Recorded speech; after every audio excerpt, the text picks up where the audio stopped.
Hi, this is Ms. Redican here. We're going to be learning about redox reactions today. Redox stands for reduction oxidation reaction.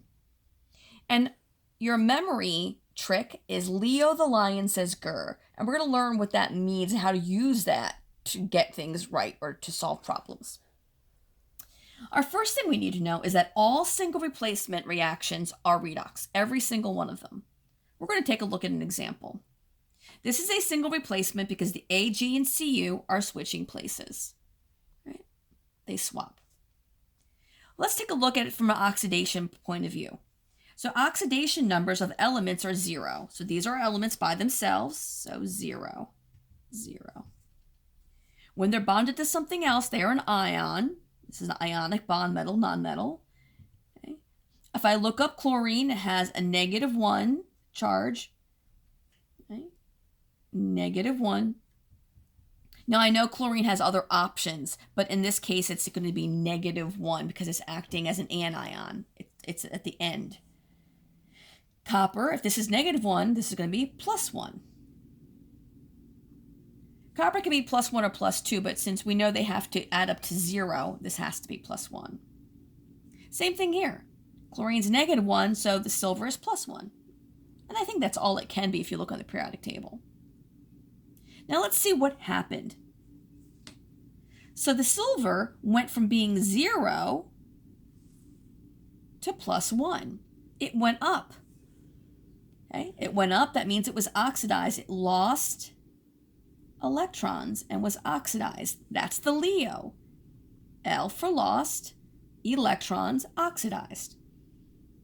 The number goes up because it's losing negativity, becoming more positive. So we can say that this silver was oxidized.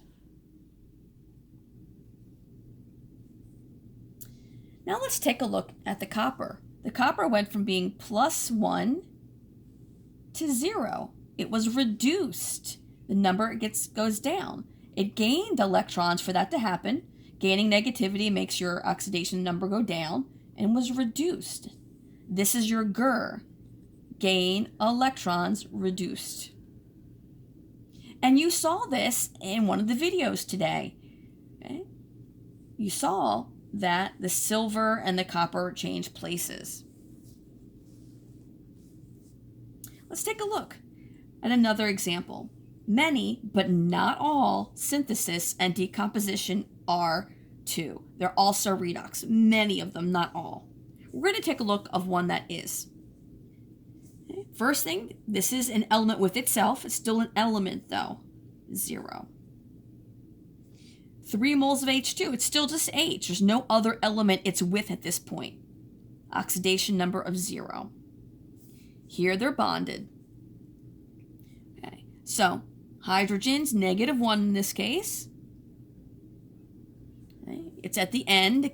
Hydrogen can be +1 or -1, but we can see it's at the end, so this is the anion, -1. And N, therefore, is going to be +3. Why +3? Well, 3 -1s have to be balanced out with a +3. The 2 is just how many moles you put in, how many cups. So let's take a look what happened. The N went from 0 up to +3. It went up. It lost electrons and was oxidized. So this was oxidized. The nitrogen was oxidized.